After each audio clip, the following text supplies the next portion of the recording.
자, 오늘의 말씀은 역대하 27장 1절로 28장 15절까지의 말씀인데요. 본문이 굉장히 깁니다. 그래서 오늘 두 번에 나누어서 읽되 앞부분만 조금 읽도록 하겠습니다. 자, 먼저 역대하 27장 1절로 9절까지의 말씀을 봉독합니다. 요담이 왕위에 오를 때에 나이가 25세라 예루살렘에서 16년 동안 다스리니라. 그의 어머니의 이름은 여루사요 사독의 딸이더라. 요담이 그의 아버지 우시야의 모든 행위대로 여호와 보시기에 정직하게 행하였으나 여호와의 성전에는 들어가지 아니하였고 백성은 여전히 부패하였더라. 그가 여호와의 전 윗문을 건축하고 또 오벨 성벽을 많이 증축하고 유다 산중에 성읍들을 건축하며 숲을 가운데에 견고한 진영들과 망대를 건축하고 암몬 자손의 왕과 더불어 싸워 그들을 이겼더니 그 해에 암몬 자손이 은 100달란트와 밀 10,000고르와 보리 10,000고르를 바쳤고 제2년과 제3년에도 암몬 자손이 그와 같이 바쳤더라. 요담이 그의 하나님 여호와 앞에서 바른 길을 걸었으므로 점점 강하여졌더라. 요담의 남은 사적과 그의 모든 전쟁과 행위는 이스라엘과 유다 열왕기에 기록되니라. 요담이 왕위에 오를 때에 나이가 25세요 예루살렘에서 다스린 지 16년이라. 그가 그의 조상들과 함께 누움에 다윗성에 장사되고 그의 아들 아하스가 대신하여 왕이 되니라. 아멘. 자, 요담의 이야기입니다. 요담은 25살에 유다의 11번째 왕이 돼서 16년간 다스렸습니다. 요담은 우시야의 모든 행위를 따라 여호와의 눈에 정직하게 행했습니다. 그는 성전에 들어가지 않았는데 이것은 그가 우시야의 실수를 따라하지 않기로 한 것이죠. 성전에 들어가지 않았다는 것은 성전 제사를 드리지 않았다는 말이 아니라 우시야처럼 제사장 노릇을 하려 하지 않았다는 것을 의미합니다. 그가 왕위에 오를 때 우시야는 나병에 걸려서 별궁에 있었으니까 아마 깨달은 바가 많았을 겁니다. 요담은 우시야가 닦아놓은 터를 지속적으로 발전시켜서 나라를 강하게 만들었습니다. 요담의 통치는 방비사업, 군사활동을 중심으로 그의 강성함이 드러납니다. 요담은 암몬과의 전쟁에서 승리했습니다. 그 결과 은 100달란트와 밀과 보리 10,000고르의 조공을 3년간 받게 되었습니다. 요담이 이룬 성공적인 방비 사업과 전쟁 활동은 하나님에 대한 순종의 결과였습니다. 6절 말씀 읽어보면요. 요담이 그의 하나님 여호와 앞에서 바른 길을 걸었으므로 점점 강하여졌더라. 역대기사는 계속해서 왕권의 강성함과 하나님 말씀에 대한 순종 사이에 상관관계를 강조합니다. 이는 왕이 하나님의 법규를 지킬 때 왕위를 견고하게 하시겠다는 하나님의 약속이 성취되고 있음을 증명하는 것입니다.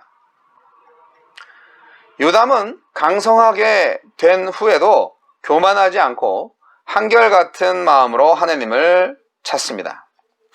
우시야가 부친 아마샤의 잘못을 답습한 반면 요담은 부친의 실수를 반면교사로 삼아서 동일한 실수를 저지르지 않습니다. 요담의 통치는 처음보다 나중이 더 좋아집니다. 처음에는 부친의 잘못을 반복하지 않으려 하는 정도였다면 점차 적극적으로 하나님 앞에서 바른 길을 걷고자 헌신하죠. 역대 왕들이 대부분 좋은 출발과 나쁜 결말로 이어지는데 요담은 미약한 출발과 창대한 결말로 완성됩니다. 한 가지 아쉬운 점은 요담 통치 시대에도 백성들은 부패했다는 것인데요. 여전히 산당을 중심으로 우상 숭배를 자행하고 있었습니다. 요담은 안보와 군사 정책에서는 성공했지만 교육과 문화 정책에 있어서는 실패한 듯합니다. 그래서 그런지 그의 아들 아하스가 뒤를 이어서 왕이 된 후에는 유다는 우상 숭배 천국이 됩니다. 자, 이제 역대하 28장으로 넘어갑니다. 28장 1절로 6절까지만 읽겠습니다.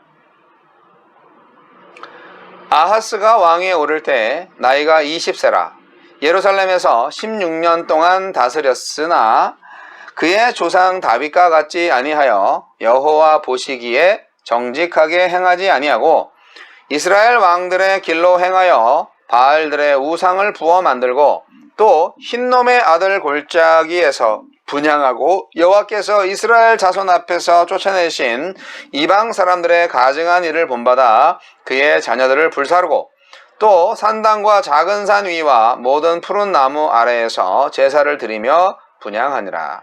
그러므로 그의 하나님 여호와께서 그를 아람 왕의 손에 넘기심에 그들이 쳐서 심히 많은 무리를 사로잡아 다메섹으로 갔으며 또 이스라엘 왕의 손에 넘기심에 그가 쳐서 크게 살육하였으니 이는 그의 조상들의 하나님 여호와를 버렸음이라.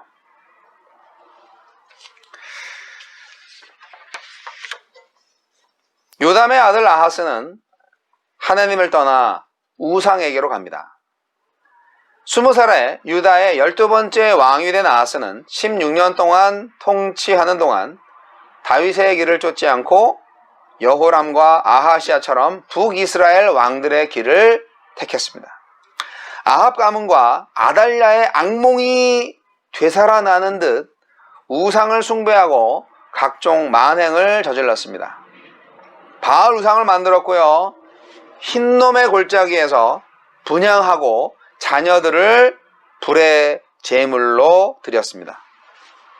자녀를 제물로 바치는 행위는 당시 이교도들의 흉악한 관습이었습니다. 아하스는 산당이나 경관이 좋은 작은 산 위나 푸른 나무 아래에 세워둔 우상들에게 제사드리고 분향을 했습니다. 백성들도 왕의 우상 숭배를 따라 하나님으로부터 돌아서는 행동을 가속화했으리라는 것을 충분히 예상할 수 있죠. 이 아하스의 배역과 불순종은 결국 하나님의 심판을 불러왔습니다. 하나님은 아람과 이스라엘을 사용해서 유다를 공격하게 했어요.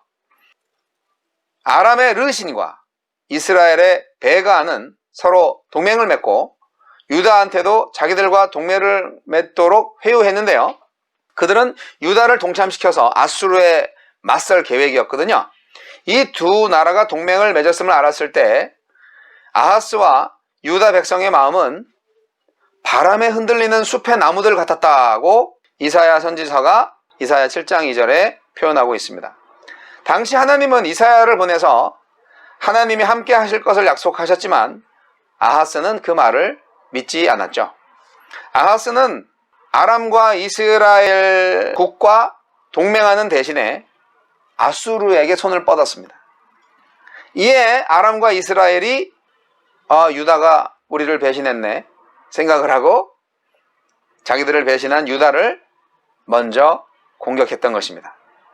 아람은 많은 백성들을 다메섹으로 끌고 갔고요. 포로로 끌고 갔고요.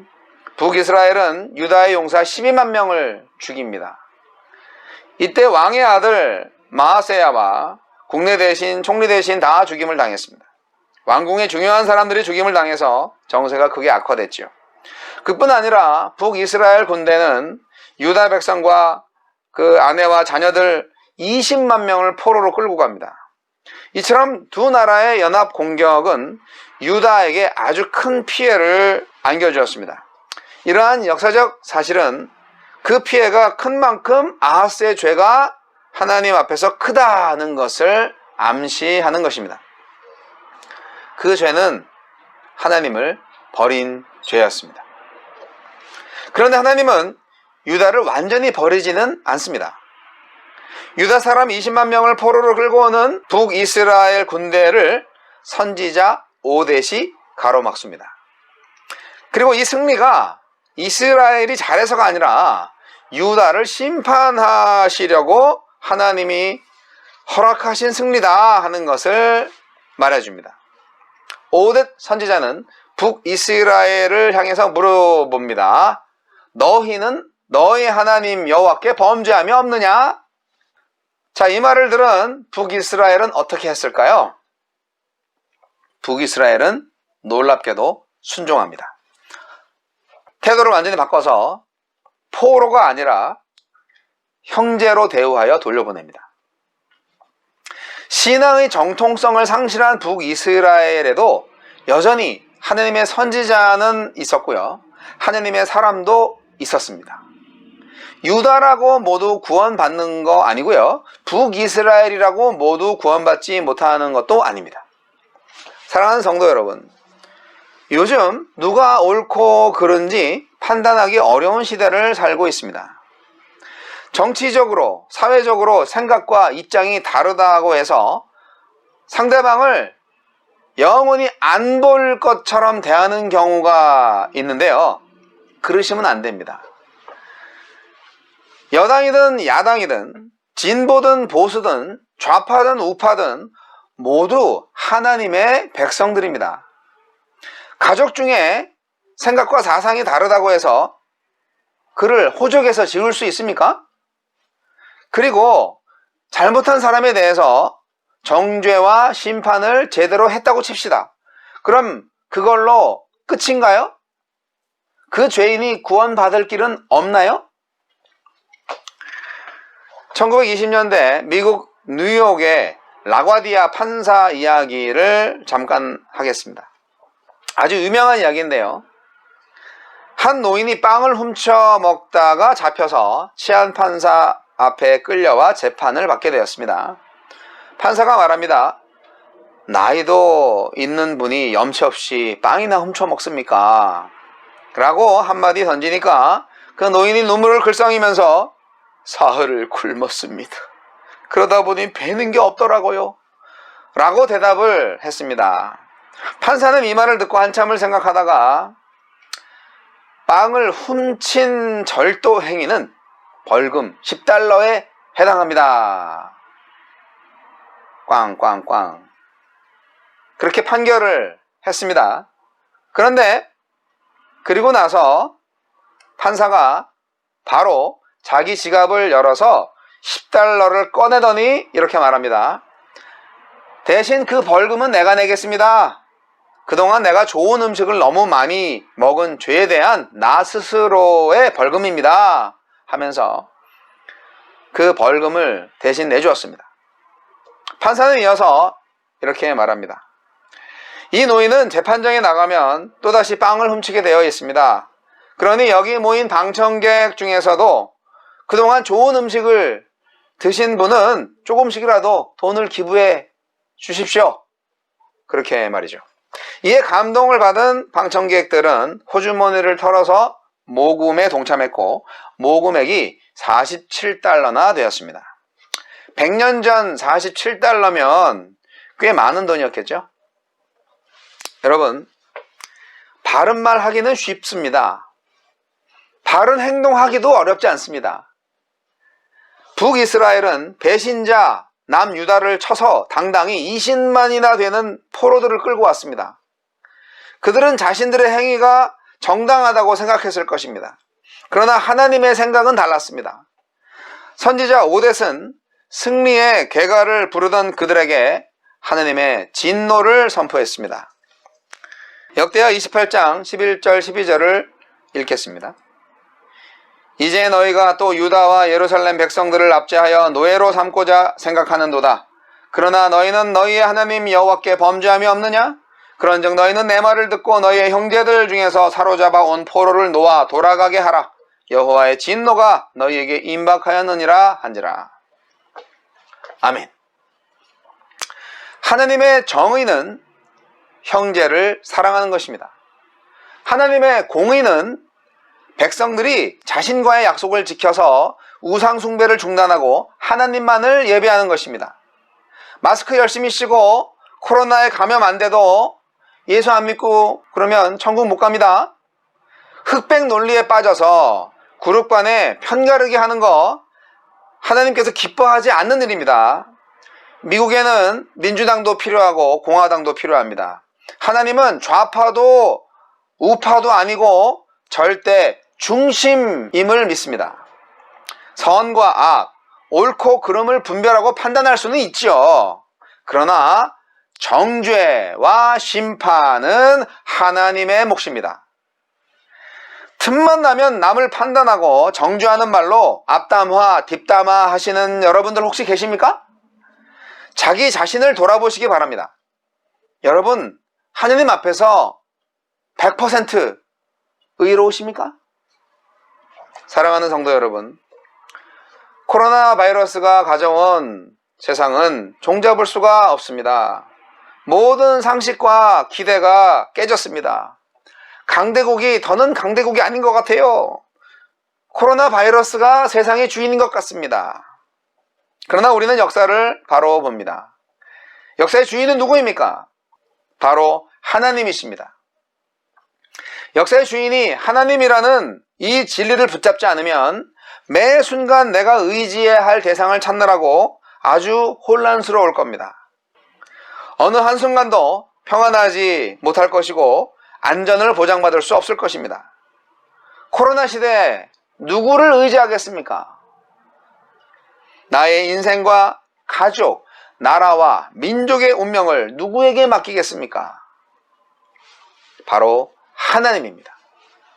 역사는 요동하지만 변하지 않는 진리가 있는데 그것은 바로 역사의 주권자가 바로 하나님이시라는 사실입니다.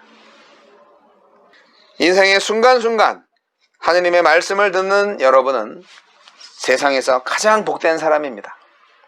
역사의 주인이신 하나님을 찬양합시다.